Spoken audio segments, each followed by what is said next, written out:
To lock your Samsung Galaxy S25 Ultra home screen layout, long tap on an empty area on your home screen, and then tap Setting.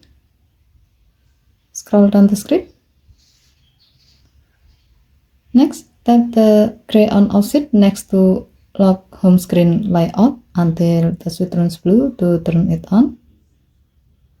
To see the result, go back to your home screen. Now, try moving an item on your home screen.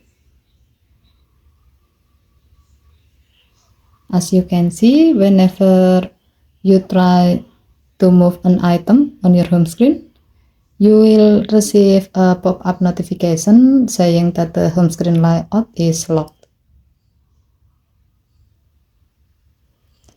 Given to the function, you can enable lock home screen layout option to prevent items on your home screen from being accidentally removed or repositioned.